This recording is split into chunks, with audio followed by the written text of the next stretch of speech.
Here is, on an inherently crooked tripod, I have no idea why that's crooked, but here is a General Electric W12 20-inch portable window fan. This is a metal 3-wing tan box fan.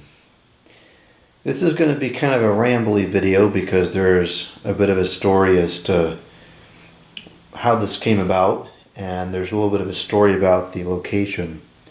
So we'll start with how I got it. I found this on the Digitan Goodwill.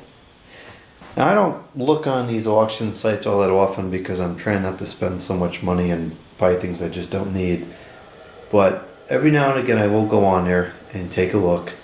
And not always, but sometimes you'll find an old gem like this on there. And even though it is an auction site, seriously? Even though it is an auction site, the prices generally don't seem to go out of control, even on the more sought after models like this. This fan was listed for a couple dollars starting price, and it only went up to $43. That is with a shipping price set at $4. Now, I knew there was something kind of flaky about that.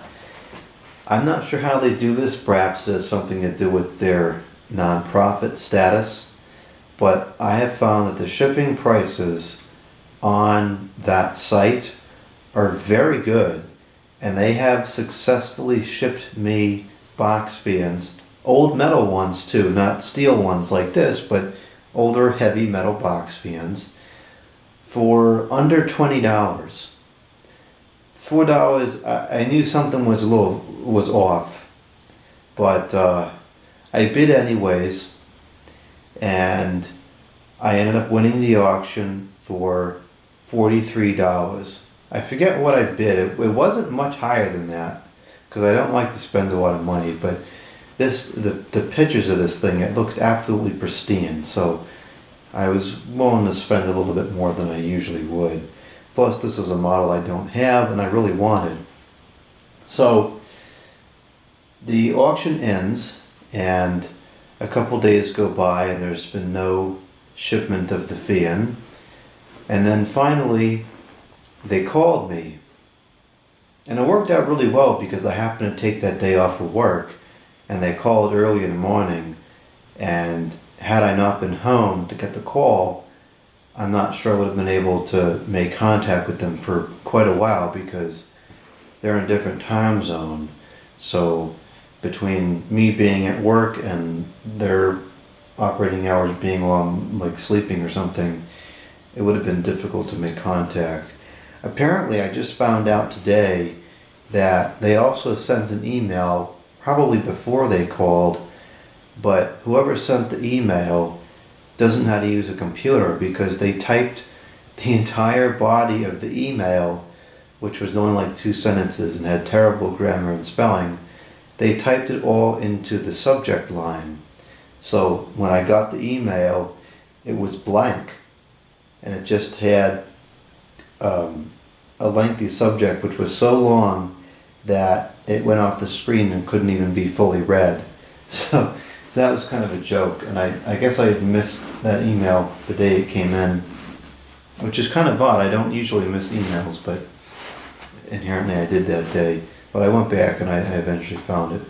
So they called and they said to me that they have a dilemma. And the dilemma is that they can't ship it for $4.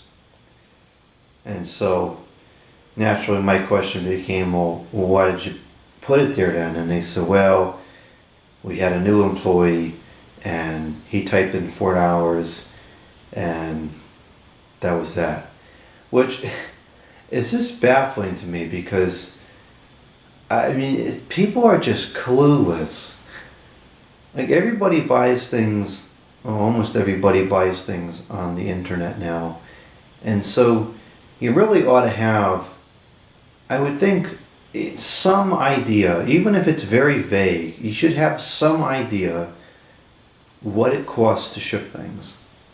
And if you're going to apply for a job where you're going to be shipping things, you should at least have some idea how it works. And you should know that you can't ship a heavy, large fan for $4. You can't even send like a computer mouse for $4 anymore. I'm pretty sure even a first class package of £1 is like $4.50 or something like that. It's going up. So that's just ridiculous. So the individual that was talking to me on the telephone, which I answered the telephone when they called, even though it was a number I didn't know, because you should always answer the telephone when somebody calls, because it could be important. So I was speaking with the woman on the telephone, and she said they can just cancel out the order and refund the money, or I could arrange my own shipping. Now I knew it was not going to be cheap to ship this thing. I expected somewhere around $60 or $70 to ship this. But I said, let me see if I can get a quote, and if it's not crazy, then I'll ship it. So I went to FedEx. I have an account with them, and I've been able to get pretty decent rates before, depending on where in the country it's coming from. So I checked with them, and they were willing to ship it for me for $40-something. It might have actually been $43 on the nose, just like the auction sale price, which is kind of ironic. So I said, okay, that's great. We'll do that. Excuse me for a moment. I have to get something to drink. And no, I'm not editing that out of the video because I don't want to have to edit the video. Anyway, so so I shipped it for $43 or whatever it was, something like that, $40-something. So I wrote to the woman, not on email because I clearly didn't know how to use email. So I wrote to the woman, who I forget what her name was, through the customer support portal on the website, and I said I arranged a FedEx shipment. I attached the quote as a PDF, and I said, or the label rather, as a PDF. I said, here's the label, put it on a box, and scheduled a pickup for Friday. And they said, okay, we'll use it. And sure enough, Friday came, van got picked up, right tracking number, right label, and it shows up here. No trouble. So I have to say, I was very pleased with the service. I've only contacted Goodwill support maybe 3 times, all different stores on each occasion, and every time they really were pretty good, and they fixed things, which is unusual. I find that the quality of customer service at so many different areas is just declining and declining and declining, but very good. I was partially shocked that it actually went through, because it seems like nobody can do their job right anymore. So to expect someone to actually get the shipping label on there and then meet the car outside and give it to them and all that stuff, I didn't have a lot of confidence in her, but they did it. Maybe it was the guy that shipped it for $4. I don't know. Maybe he did it. Who knows? Anyway, so there was a little bit of what's the word? Well, there was a little bit of discussion about the resolution, because some people argued that they should have eaten the cost, and I don't disagree with that. I think that since they made the mistake, they should have eaten the cost. The auction went high enough that if I could ship it for $43, they could ship it for $43, probably a fair bit less, and they're already getting the $4 for shipping, so they wouldn't have been at a loss if they shipped it to me, only charging $4 for the shipping. Then on the other hand, they're allegedly, and I say allegedly because I don't know what to do with their money. I don't look at their tax records. Allegedly, they're a nonprofit. You know, do we hold them at the same standard as a for-profit business? If this was a for-profit business that did this, I would say 100% they should be eating the cost.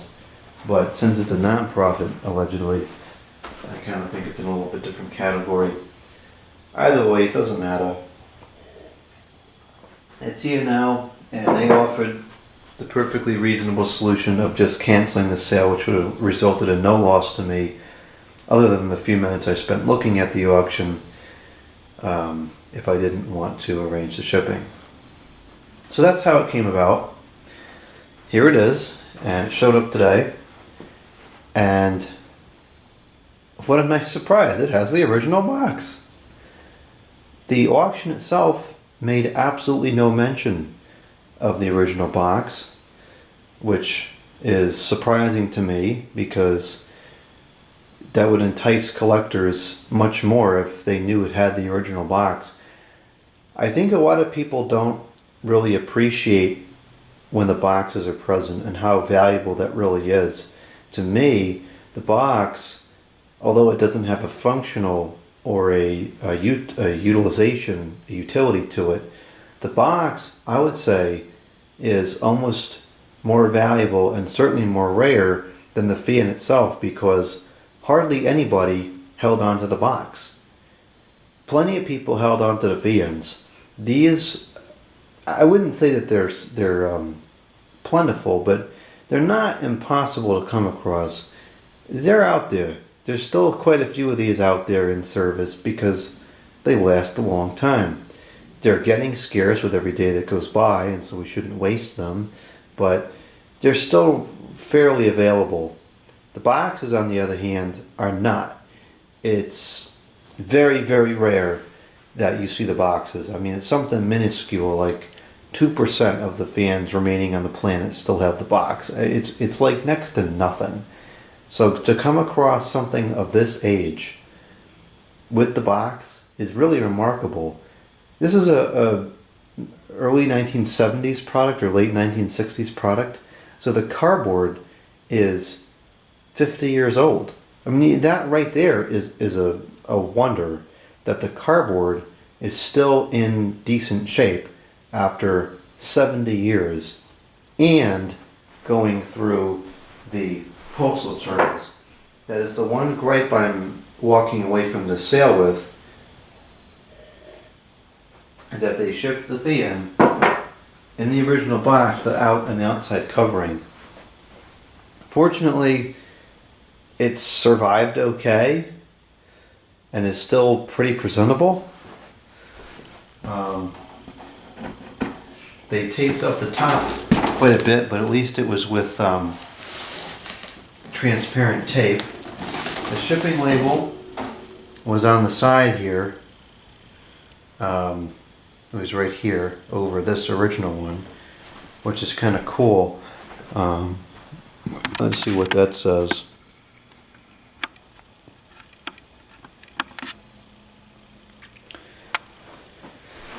It's shipped to the employee store in Cincinnati, Ohio. I wish there was a date on there, but there is not.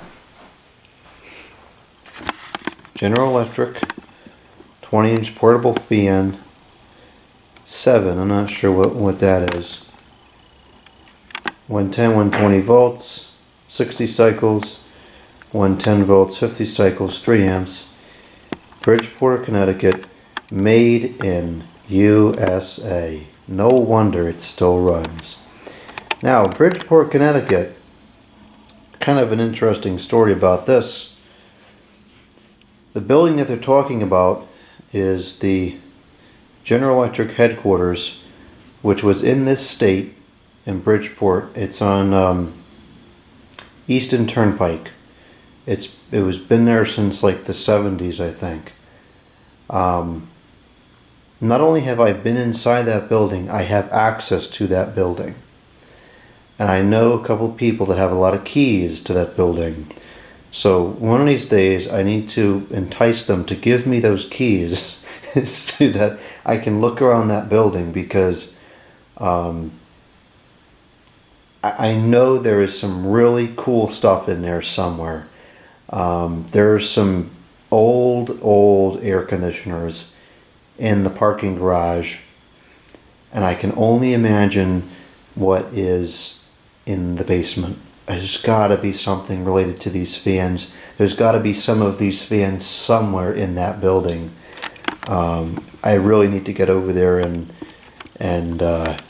try to take a look around, because the building itself is old. The interior of it is very old. It's 70s, 80s. It's beautiful inside. Unfortunately, it's being renovated, but as I first saw it when it first changed ownership, it was beautiful inside.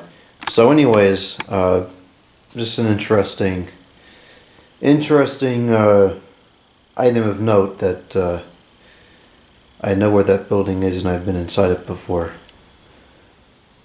There's got to be some of these fans. I'm gonna get in there soon and see what I can come up with. So, I think that's about all there is to say about the fan itself. The box is the same on the front and the back. Seem to have misplaced my cutting implement. Let me retrieve it again.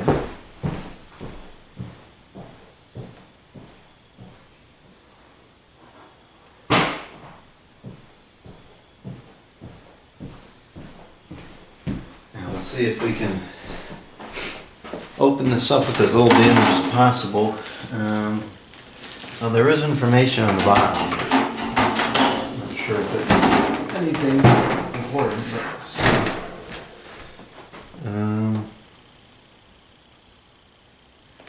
Of course, it would be upside down. Just information about the box itself. Oh, hopefully you can see that clearly. Oh, an UL thing there. I'll tell you, that box is really in incredible condition considering the age and the trip through the Postal Service. I buy products brand new that don't show up in a box that's good shape. I don't like that it's all sounds bad in there. Let's see what we got here.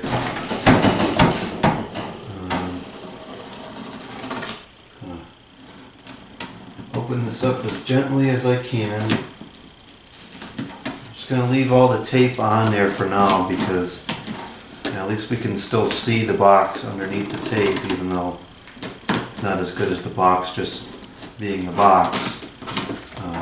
If they had like wrapped it in duct tape or something, that really would have stunk. But if they had to wrap it in tape, this is certainly the least of the harm that they could have done. It's not that bad.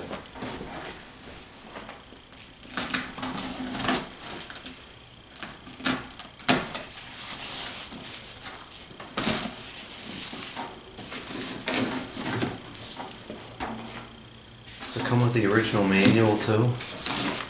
No, it's just the sales thing. $4 shipping. Oh, and there was also $2 handling. I guess I got my $2 handling worth because they actually had to work for this one. I have the original instruction manual to one of these fans. Oh, actually, it's that one right there. I have the original manual to that one. That was my grandfather's fan. He gave that to me, or I kind of just stole it from him. And that had the manual with it.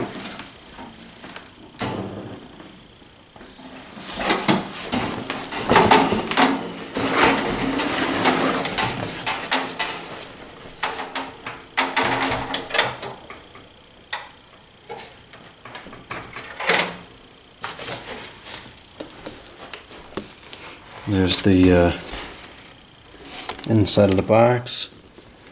Not bad condition. So it looks like we have the original cord. which is unusual because these tended to fray at the entry point there, and this one is not, so this must be fairly low hours.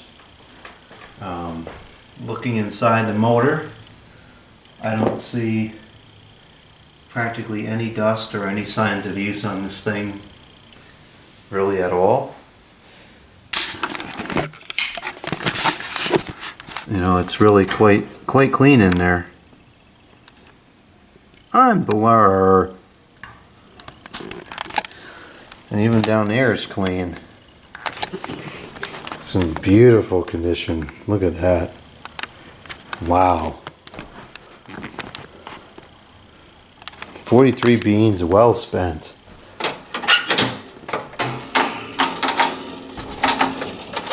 It's even got the original feet still, which is pretty scarce, and the information tag. Let's take a look at that. There are not many of these that still have the tags on them.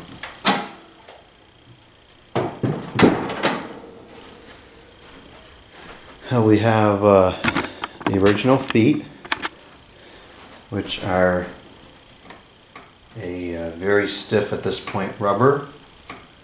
Probably were much more malleable back in the day. That one's a little bit sticky, so now it's making a mess on my table. Let me get something. Oh, that one's sticky too. Let me get something to put down on the table.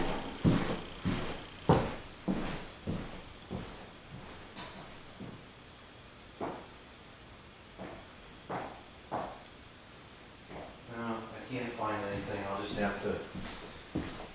have to clean the table afterwards. Let's take a look at the information's tag.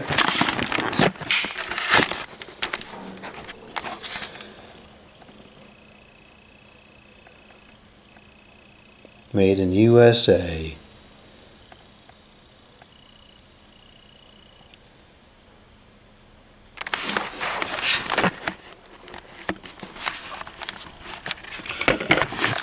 Looks like the guard is coming off on the left side, which would cause it's causing that sound. And that's an easy fix.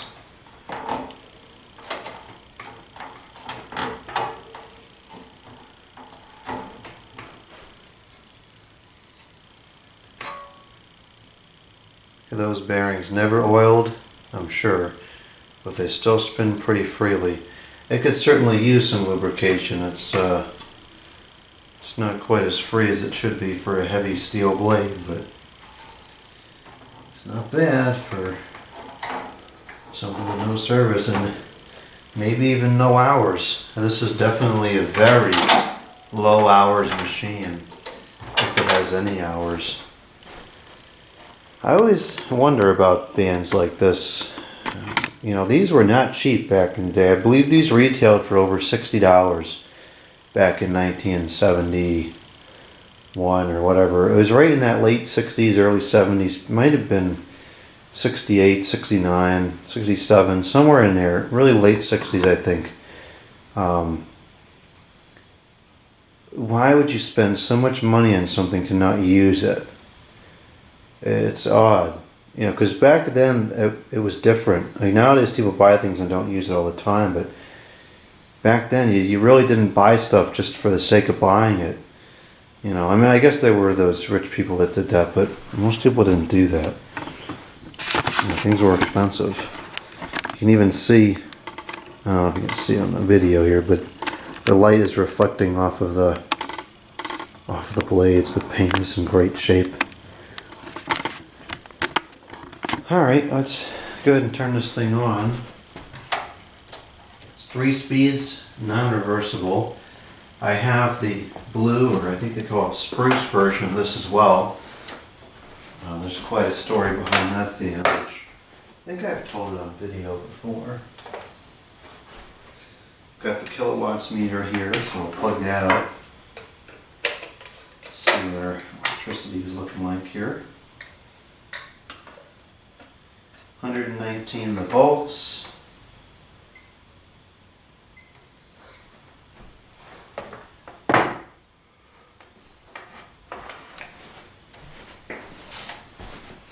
Here's the original plug, which is also kind of a seldom seen item.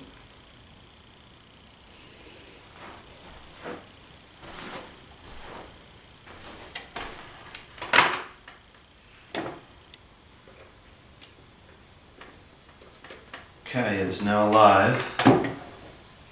The machine is on amps. You're not going to be able to really see that, but I'll read it out. And let's go ahead and start it up on the low.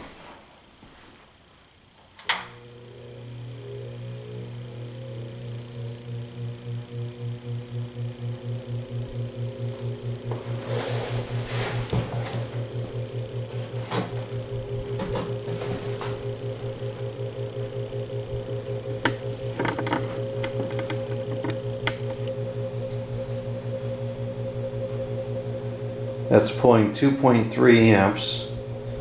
So these are horrifically inefficient, but if they run, they work, and they last, who cares?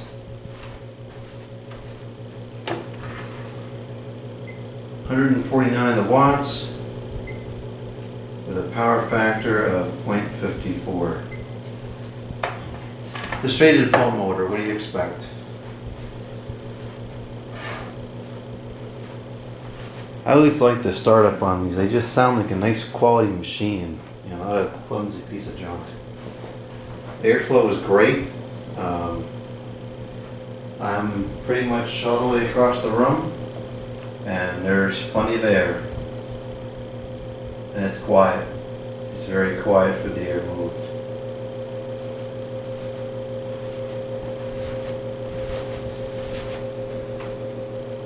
Balance is bad. That was an issue with these. They did not have good balance. I think that may be part of what contributed to the bearings wearing out on these. It's a very heavy steel blade, and not having a good balance will definitely take its toll on a sleeve bearing over the course of 5 decades. It's pushing the air out very much to the sides, as well as right in front of it too. Hey, these really move good air. They really do. Alright, let's go up to the medium. 2.26 amps now. It's going down a little bit.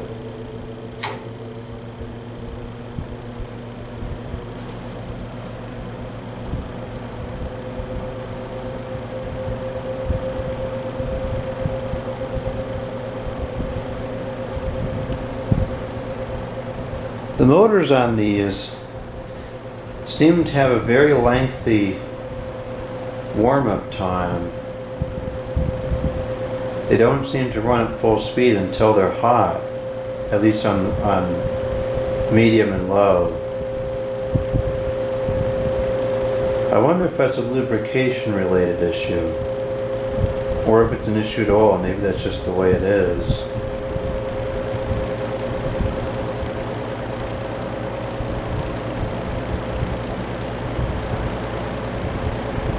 This one's picking up speed pretty quickly. I remember the one that my grandfather had, that 3-speed one I showed before, the reversible one, the plastic one here. That one is the same way. It takes a long time to get up to speed, particularly on medium. And I remember my grandfather would always tell me to put it on high and then drop it back down to medium so it gets up to speed a little faster. This one's not doing too bad. It's getting itself up to speed fairly quickly. It's pulling 2.58 amps.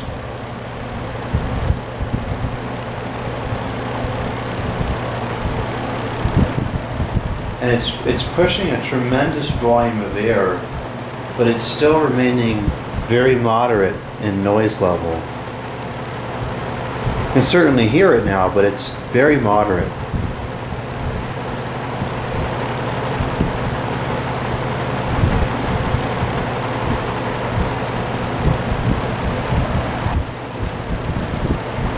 The balance is really bad. This is not the worst one I've seen, but it definitely needs to be balanced before it's run.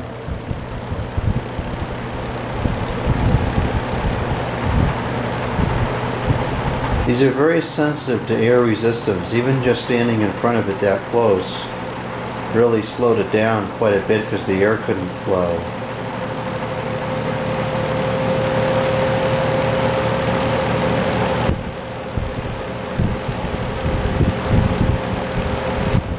It's still picking up speed.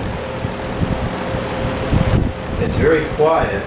The motor's quiet, which means the bearings are still good, which I would expect considering this is low hours. So if I balance the blade and re-lubricate the bearing, I say bearings just habitually, it's just bearing, there's only one.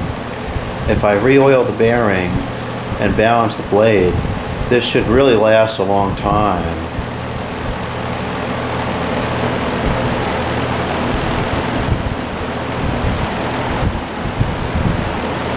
Yeah, you can see the hub is starting to shake everywhere now, and the motor is shaking all over the place.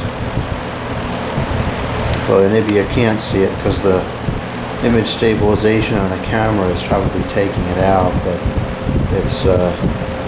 it's shaking around pretty good. We're up to 2.41 amps now.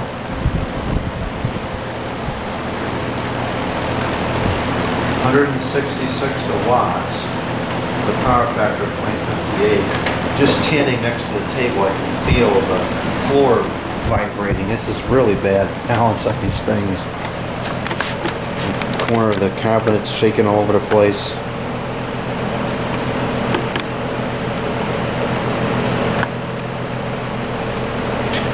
This is ridiculous. Oh my gosh, look at the plant. Look at that.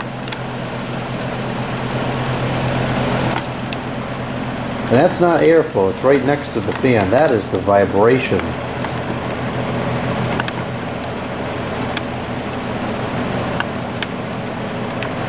These are so horrifically out of balance.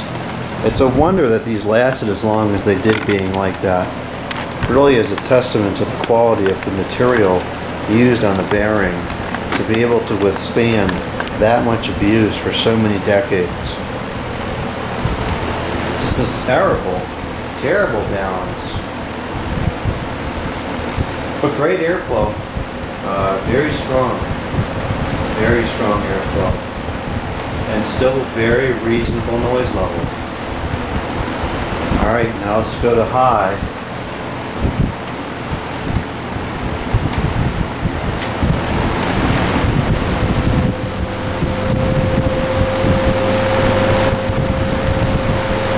That is really strong.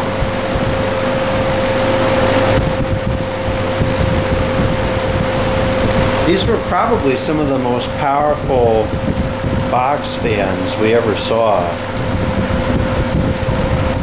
They really move a tremendous volume of air. And it's a shame that they're so out of balance.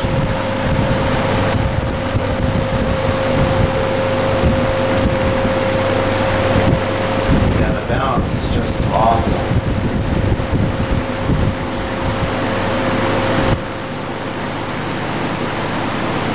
It's too bad that they're like that, but you have to remember that in the 1960s, technology to balance a blade was not quite there. You know, nowadays we have computer systems. You can put a prop on the computer system, and it'll tell you right where the balance needs to go. They didn't have that in 1960, and I don't think that the manufacturing processes were quite as precise as they are now. And maybe they were, I don't know. But I know they definitely didn't have the balancing technology that we have now. So this is a little bit more excusable than it is today. It's kind of inexcusable when fans today come with out-of-balance blades, like the Air Queen, for example. But for the amount of air move, this is really quiet. I think this is still quieter than a Lasco 3733 on low, which moves a fraction of the air, a sheer fraction. I really wouldn't even be bothered by this at all, the noise level. It's that quiet. And the airflow is just unbelievable.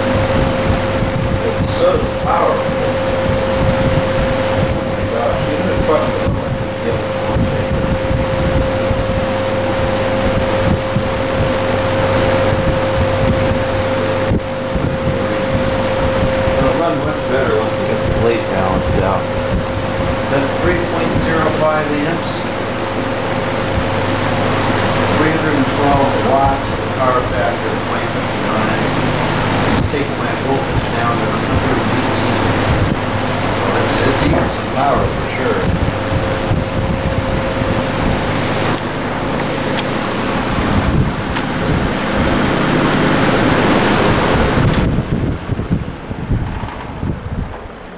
But there's absolutely no motor noise, no bearing noise.